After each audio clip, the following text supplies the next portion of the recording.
قوم لوط علیہ السلام، وہ شہر جو الٹ دیا گیا۔ یہ ایک ایسا شہر تھا جس پر دولت کی بارش ہوتی تھی، زمین زرخیز تھی، باغات ہرے بھرے، چشمے میٹھے اور بازار خوشحال۔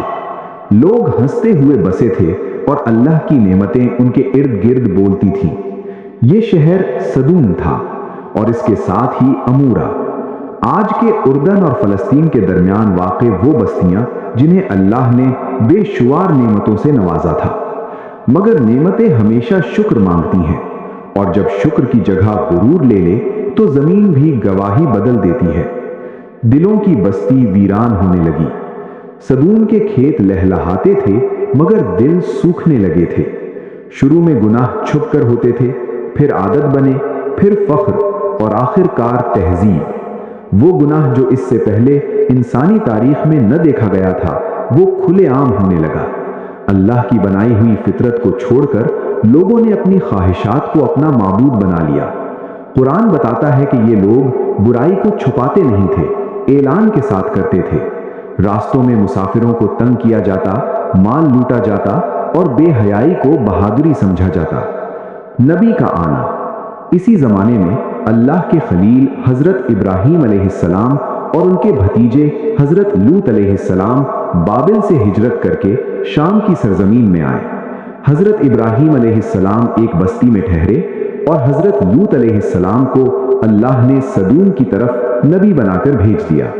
جب حضرت لوط علیہ السلام اس شہر میں داخل ہوئے تو آنکھوں نے نعمتیں دیکھی مگر دل نے خطرہ محسوس کیا۔ چہرے مسکراتے تھے مگر ضمیر مردہ تھے۔ حضرت لوط علیہ السلام کی دعوت۔ حضرت لوط علیہ السلام نے اپنی قوم کو پکارا، اے میری قوم، اللہ سے ڈرو، یہ راستہ فطرت کے خلاف ہے، اس سے باز آ جاؤ، اللہ کی رحمت کی طرف لوٹ آؤ۔ مگر جواب میں قہقہے بلند ہوئے۔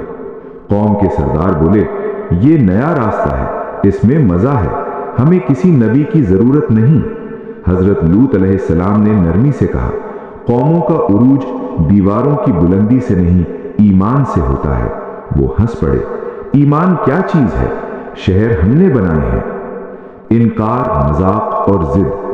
دن گزرتے گئے، حضرت لوط علیہ السلام روز انہی گلیوں میں کھڑے ہو کر وہی پیغام دہراتے رہے، اے اللہ سے ڈرو، یہ عمل چھوڑ دو۔ مگر جواب ایک ہی تھا، یہ ہمارا جسم ہے، ہمارا اختیار ہے، ہمیں کوئی نہیں روک سکتا۔ یہ سب حضرت لوط علیہ السلام کے لیے ذہنی اذیت بن گیا۔ آخرکار انہوں نے اللہ کے حضور ہاتھ اٹھائے، اے میرے رب، اس فاسد قوم کے خلاف میری مدد فرما۔ اور یہی وہ لمحہ تھا جب اللہ کے فیصلے کی ہوا چل پڑی۔ فرشتوں کا آنا۔ ایک دن اللہ کے فرشتے انسانی شکل میں حضرت ابراہیم علیہ السلام کے پاس مہمان بن کر آئے۔ انہوں نے کھانا پیش کیا مگر فرشتوں نے ہاتھ نہ بڑھایا۔ تب انہوں نے فرمایا، خوف نہ کیجیے، ہم اللہ کے فرشتے ہیں، اور حضرت ابراہیم علیہ السلام کو حضرت اسحاق علیہ السلام کی خوشخبری دی۔ پھر فرمایا، ہم ایک ایسی بستی کی طرف جا رہے ہیں جہاں حد سے زیادہ فساد پھیل چکا ہے، وہاں اللہ کے نبی حضرت لوط علیہ السلام موجود ہیں اور ہمیں اس قوم کو ہلاک کرنے کا حکم ملا ہے۔ حضرت ابراہیم علیہ السلام نے سفارش کی مگر فیصلہ ہو چکا۔ سدوم میں آخری رات۔ فرشتے حضرت لوط علیہ السلام کے گھر مہمان بن کر پہنچے۔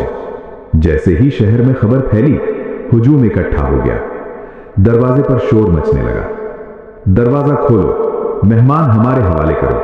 حضرت لوط نے روکا، اللہ سے ڈرو، میرے مہمانوں کو تنگ نہ کرو، مگر وہ نہ مانے۔ تب فرشتوں نے اپنی اصل شکل ظاہر کر دی اور فرمایا، ڈریے نہیں، یہ لوگ آپ کو نقصان نہیں پہنچا سکتے۔ رات کے اندھیرے میں اپنے گھر والوں کو لے کر نکل جائیں اور پیچھے مڑ کر نہ دیکھیں، صبح ہوتے ہی ہم اس بستی کو تباہ کر دیں گے۔ عذاب کا آغاز۔ پھر وہ لمحہ آیا جب زمین لرزنے لگی، گھر ہلنے لگے، محلات ٹوٹنے لگے اور آسمان سے نشان زدہ پتھروں کی بارش شروع ہو گئی۔ قرآن کے مطابق اللہ نے اس شہر کو زمین سے اٹھا کر الٹ دیا۔ نہ دولت کام آئی، نہ طاقت، نہ غرور۔ ہر گلی، ہر راستہ، ہر محل زمین کے نیچے دفن ہو گیا۔ انجام اور سبق۔ صبح ہوئی تو وہاں شہر نہیں تھا، صرف عبرت تھی۔ اللہ نے اس واقعے کو قیامت تک کے لیے نشان بنا دیا۔